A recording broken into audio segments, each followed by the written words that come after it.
Pendidikan Agama Kristen SMP kelas 9.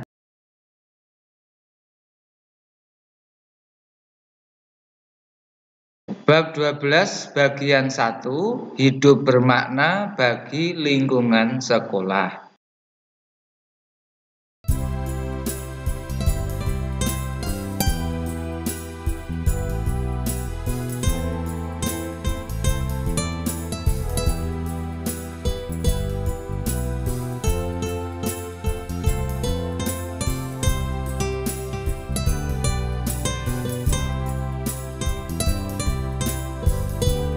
Bacaan kita diambil dari 1 Petrus 3 ayat 10-12 dan Mazmur 119 ayat 9. Untuk memulai pelajaran, mari kita berdoa.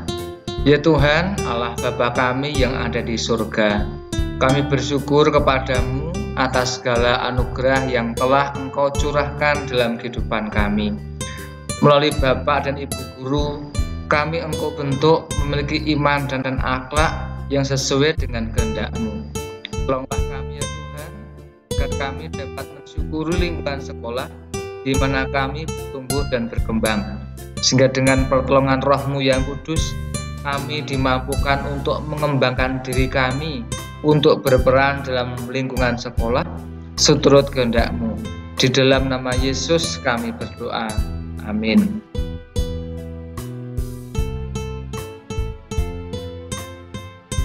Sebelum lebih lanjut, jangan lupa tekan like, subscribe, tekan lonceng,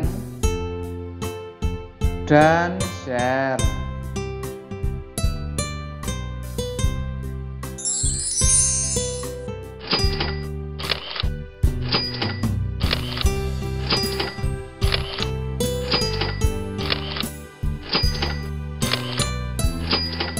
Penjabaran bab 12 hidup bermakna di lingkungan sekolah akan dijabarkan dalam beberapa pokok materi atau bahasan, yaitu A. Pengantar, B. Pentingnya makna hidup, C. Mengasihi sesama, D. Lingkungan sekolah, E. Hidup bermakna dalam perspektif iman, dan F. Mengembangkan kecerdasan majemuk.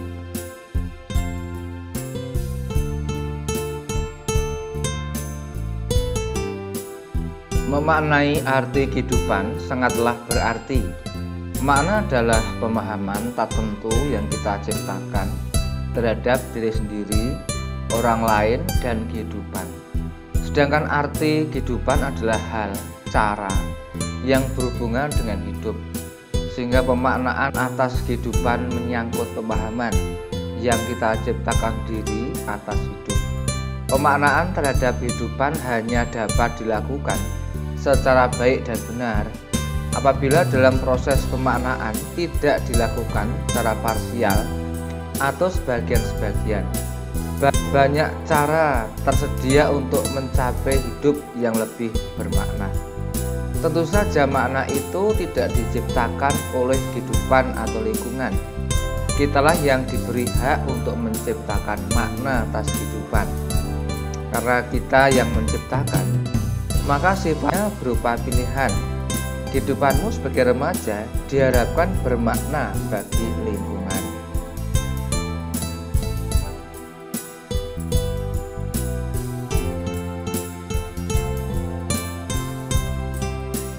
Kehidupan bermakna di dalam Tuhan adalah kehidupan yang dinamis, bergerak atau tidak mandek, progresif atau mengalami kemajuan-kemajuan, dan konstruktif atau tersusun dengan rapi dan jelas. Karenanya dalam menjalani hidup mesti bersikap positif. Kehidupanmu akan lebih bermakna apabila kamu sanggup berpedoman pada dasar hidup yang positif dan mencerahkan. Memaknai tugas seperti tugas-tugas sekolah, hendaknya bukan sebagai beban, tetapi sebagai tantangan dan gemblengan. Memaknai kegagalan bukan sebagai akhir dari segalanya, tetapi menjadi evaluasi diri menuju gerbang kesuksesan. Memaknai kritikan bukan sebagai tercaan, tetapi sebagai pemicu yang menyemangati jiwa menjadi lebih baik. Kehidupan akan lebih bermakna ketika kita mampu memaknai lebih positif.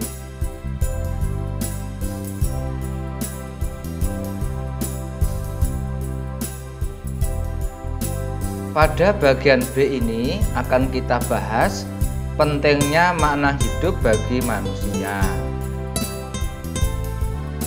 Tokoh pelopor perkembangan teori makna hidup yang sangat terkenal adalah Viktor Frankl.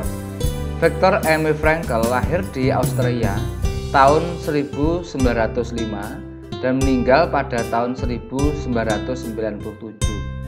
Pada tahun 1943, ia dengan istrinya, bahkan dengan orang tuanya, ditangkap oleh pemerintah Nazi Jerman dan dimasukkan ke dalam kamp konsentrasi atau penjara. Nazi Jerman adalah nama partai politik penguasa di Jerman waktu itu, dipimpin oleh Adolf Hitler, seorang diktator yang kejam. Hidup mereka sangat berat dan penuh penderitaan. Mereka berpindah-pindah dari satu kamp ke kamp konsentrasi yang lain. Di kamp konsentrasi, dia dipisahkan dari istri dan kedua orang tuanya. Istrinya dan kedua orang tuanya dibunuh, hanya saudara perempuannya yang selamat. Meskipun sangat menderita dan menyaksikan penderitaan banyak orang di sekitarnya, ia berhasil menyimpulkan bahwa bahkan dalam situasi yang paling sengsara, menyiksa dan tidak manusiawi sekalipun, kehidupan tetap dapat bermakna. Kesimpulan ini pada akhirnya dikembangkannya menjadi pendekatan logoterapi untuk menolong orang lain.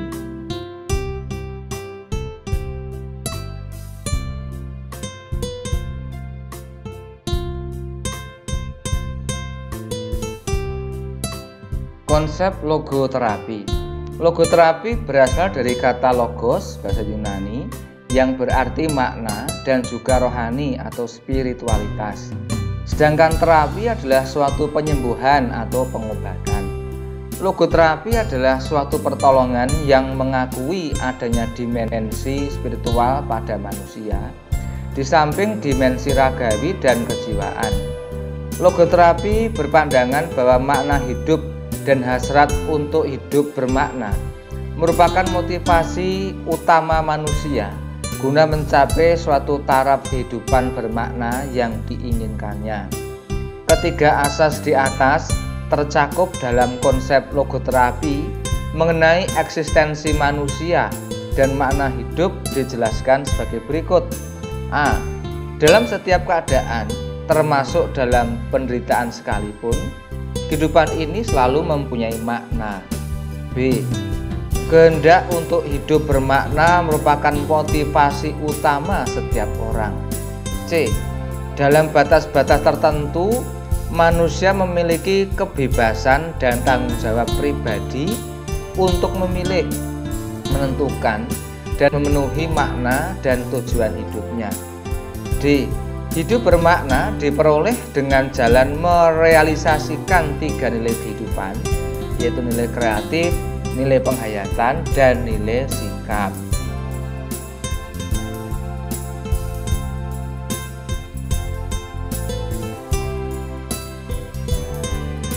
Dalam Man's Search for Meaning, Frankl mengatakan, tidak terlalu penting apa yang kita harapkan dari kehidupan, melainkan yang penting ialah apa yang diharapkan oleh kehidupan dari kita. Kita harus berhenti bertanya apakah makna kehidupan, dan sebaliknya memikirkan diri kita sendiri sebagai pihak yang ditanyai oleh kehidupan setiap hari dan setiap jam. Jawaban kita bukanlah lewat kata-kata dan meditasi, melainkan dalam tindakan dan perilaku yang tepat. Kehidupan pada akhirnya berarti memikul tanggung jawab untuk menemukan jawaban yang tepat bagi masalah-masalahnya dan memenuhi tugas-tugas yang terus-menerus diberikan kepada setiap pribadi.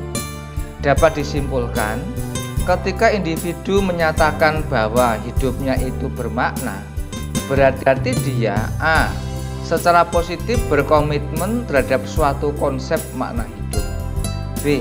Konsep makna hidup itu memberikannya suatu kerangka acuan atau tujuan untuk memandang kehidupannya. C. Ia memandang kehidupannya berkaitan dengan atau memenuhi konsep hidup tersebut.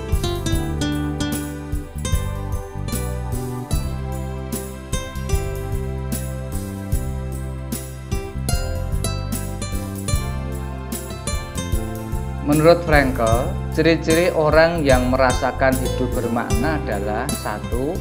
Menciptakan karya atau melakukan perbuatan yang baik. 2. Mengalami sesuatu yang indah atau mencobai seseorang yang dicintai. C. Menentukan sikap yang tepat ketika harus berjumpa dengan penderitaan yang tidak dihindarkan. Semua ini adalah pengalaman-pengalaman yang diperoleh Frankl sendiri di kamp konsentrasi. Ia berusaha perbuatan baik, bahkan ketika ia berada dalam situasi yang sangat menderita dan sangat tidak baik, ia terus berusaha mengubarkan cintanya kepada keluarganya dan orang lain, bahkan ketika ia kehilangan kedua orang tuanya dan istrinya. Dan akhirnya, bahkan ketika ia harus menderita, ia berusaha tidak tenggelam di dalam penderitaannya itu. Sebaliknya, ia menjadikan penderitaannya sebagai pelajaran yang penting untuk memahami kehidupan secara lebih mendalam.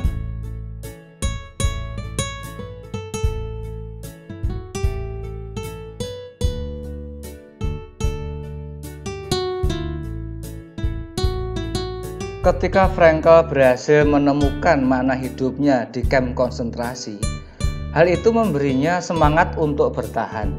Sementara itu, ada banyak tahanan lain yang mati karena depresi atau tidak tahan menyaksikan rekan-rekannya menderita. Frankl mengatakan, di kamp konsentrasi saya menemukan dua macam tahanan, yaitu mereka yang melihat keluar dari kisi-kisi penjara dan hanya melihat gelapnya malam dan suasana yang suram di luar sana, dan mereka yang melihat keluar, menengok ke atas dan menyaksikan gemerlapnya bintang di angkasa. Mereka yang hanya melihat gelapnya malam akhirnya tewas di kamp konsentrasi. Sebaliknya, mereka yang menikmati gemerlap bintang di angkasa berhasil bertahan hingga perang selesai dan mereka dibebaskan.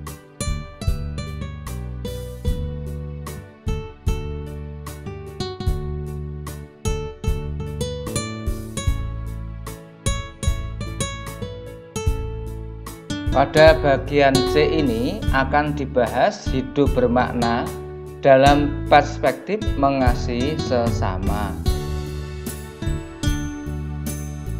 Untuk memahami hidup yang bermakna, kita perlu memahami arti hidup dalam kekristenan.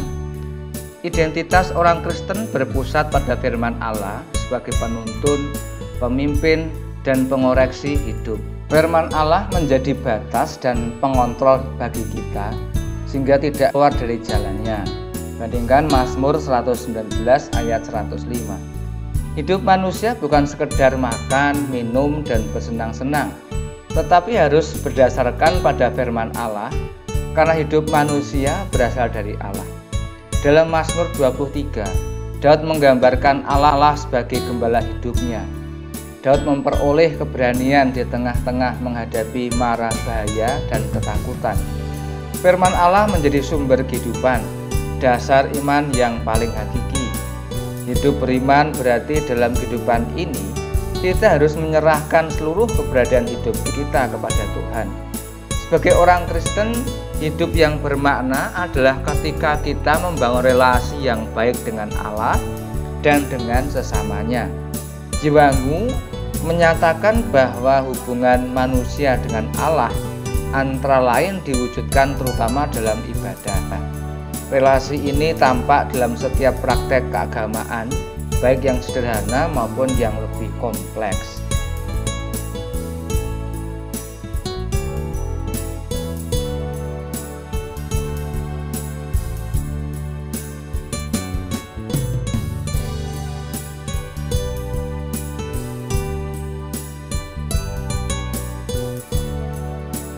Ibadah atau ritual tidak boleh dijalankan sekedar sebagai ritualisme atau rutinitas, sebagai kegiatan hampa yang tak bermakna.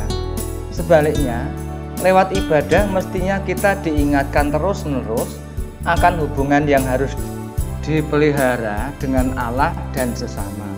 Hubungan yang baik dengan Allah saja tidak cukup. Allah juga menghendaki agar kita membangun relasi yang baik dengan sesama. Ini merupakan perwujudan prinsip hukum kasih yang diajarkan oleh Tuhan Yesus. Tuhan Yesus mengungkapkan bahwa kasih kepada Allah tidak mungkin dapat dilepaskan dari kasih kita kepada sesama manusia. Matius 22 ayat 37-40. Salah satu tindakan nyata dari mengasihi Allah adalah mengasihi sesama. Penulis Injil Yohanes mencatat bahwa seseorang tidak dapat berkata ia mengasihi Allah jika ia tidak mengasihi saudaranya. 1 Yohanes 4 ayat 12-21.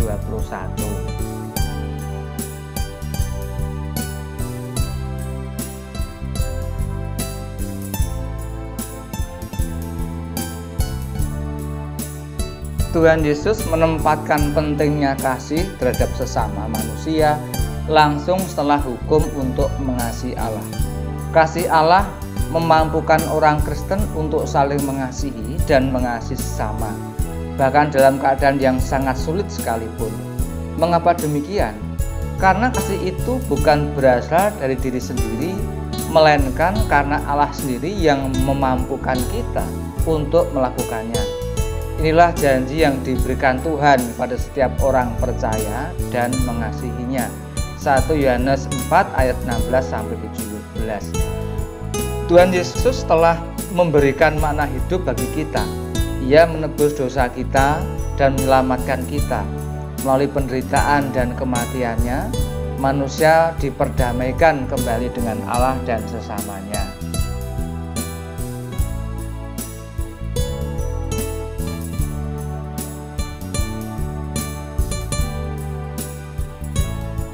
Pada bagian D ini akan dibahas hidup bermakna di lingkungan sekolah.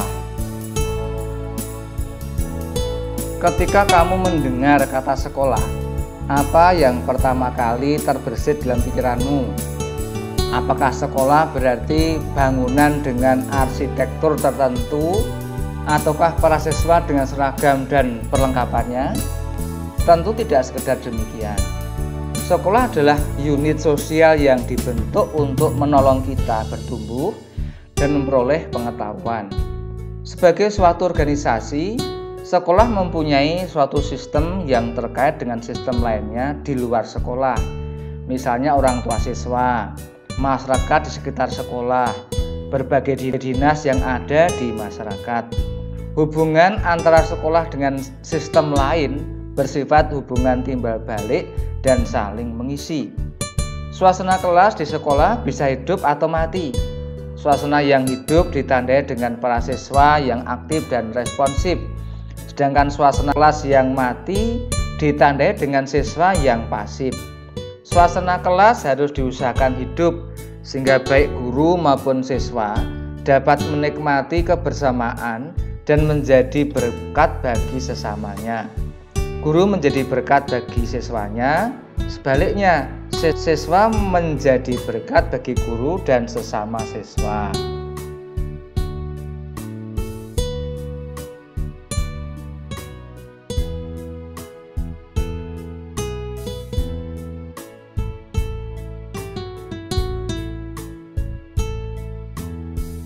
Dalam lingkungan sekolah, tentunya kamu ingin menemukan makna hidup. Banyak usaha yang telah dilakukan oleh Bapak Ibu guru. Dengan menemukan makna hidup, kamu akan menjadi lebih bersemangat dalam menjalani hidup. Dalam usaha menemukan makna hidup, manusia memang melakukan berbagai cara. Misalnya, Ada sebagian orang yang memusatkan perhatiannya pada pemenuhan kebutuhan jasmani saja. Dalam lingkup sekolah, sebagian orang menganggap bahwa makna hidup dapat ditemukan dengan memiliki kepandaian dan ilmu sebanyak-banyaknya, karier dan jabatan setinggi-tingginya, gelar yang tinggi, ataupun popularitas. Semua itu tidak salah. Namun makna hidup yang sesungguhnya adalah iman, moral, akhlak, dan kesalehan diri, bukan hanya dalam semua yang disebutkan tadi. Sebaliknya, dengan iman, moral, akhlak, dan kesalehan diri atau spiritualitas kita dapat menemukan makna hidup sekalipun dalam keadaan yang menderita maupun tertekan. Penghayatan dan tanggapan akan penderitaan akan memotivasi kita menemukan makna hidup.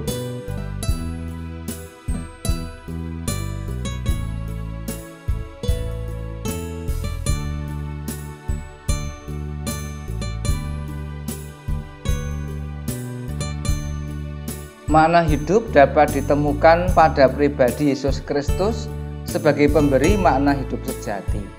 Tuhan Yesus, Sang Guru Agung yang selalu mengajarkan kasih kepada sesama, telah mengajarkan kepada kita bagaimana menemukan makna hidup. Yesus mengatakan, "Karena barang siapa mau menyelamatkan nyawanya, ia akan kehilangan nyawanya. Tetapi barang siapa kehilangan nyawanya karena aku, ia akan memperolehnya. Apa gunanya seorang memperoleh seluruh dunia, tetapi kehilangan nyawanya? Dan apakah yang dapat diberikannya sebagai ganti nyawanya?" Matius 16 ayat 25-26. Yesus rela kehilangan nyawanya untuk menebus dosa-dosa kita. Karena itulah, maka hidupnya menjadi bermakna. Oleh karena itu, kita perlu menerapkan kasih di dalam kehidupan kita. Beberapa hal penting yang dapat membantu kamu mengenai hidup di lingkungan sekolah antara lain: 1. Maknai dengan baik proses belajar mengajar. 2. Wujudkan makna kehidupan di sekolah melalui berbagai kecerdasan majemuk. 3. Miliki motivasi belajar yang cukup bermakna dalam menentukan keberhasilan studimu.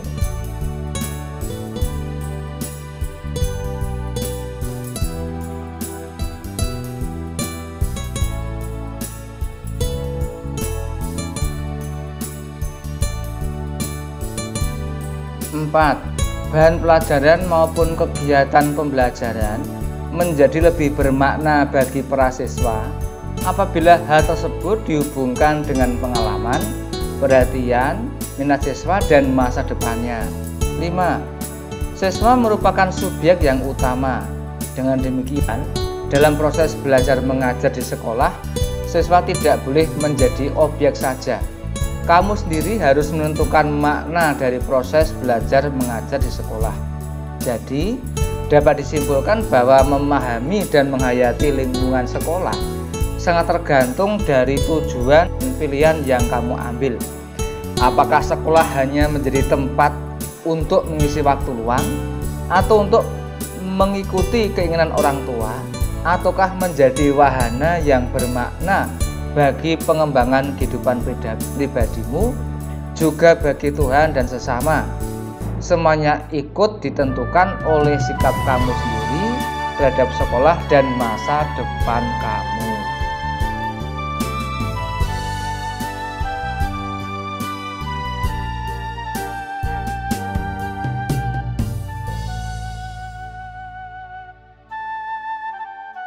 Berikut ini arti hidup karya Bapak Andar Ismail, seorang pengarang buku terkenal.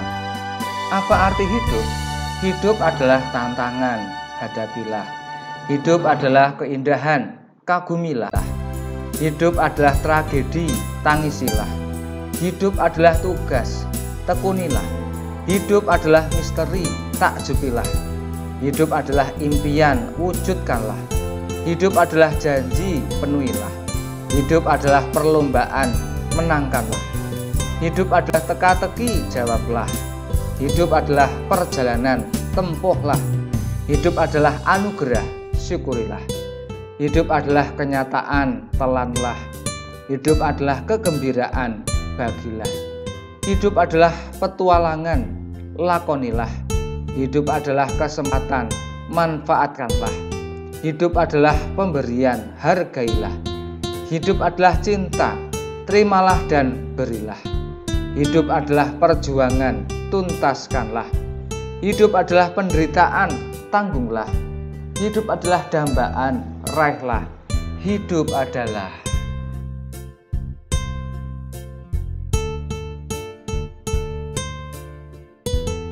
Demikian dahulu pelajaran kali ini. Sampai jumpa pada kesempatan berikutnya. Tuhan Yesus memberkati. Amin.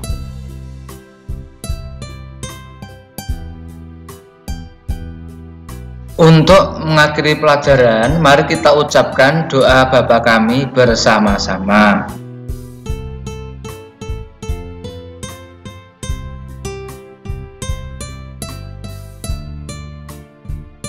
Bapa kami yang di surga, dikuduskanlah namamu, datanglah kerajaanmu, jadilah kehendak-Mu di bumi seperti di surga. Berikanlah kami pada hari ini makanan kami yang secukupnya, dan ampunilah kami akan kesalahan kami, seperti kami juga mengampuni orang yang bersalah pada kami. Dan janganlah membawa kami ke dalam pencobaan, tetapi lepaskanlah kami daripada yang jahat. Karena Engkaulah yang mempunyai kerajaan dan kuasa dan kemuliaan sampai selama-lamanya. Amin.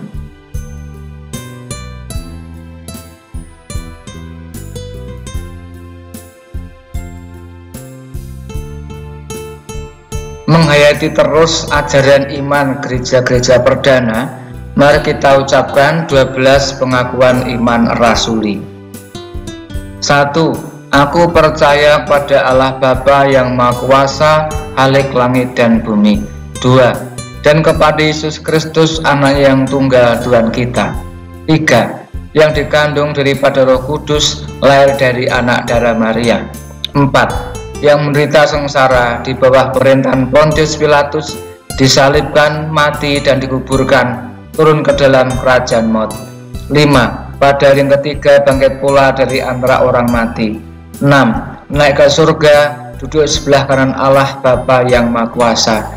7. Dan akan datang dari sana untuk menghakimi orang yang hidup dan yang mati. 8. Aku percaya pada Roh Kudus.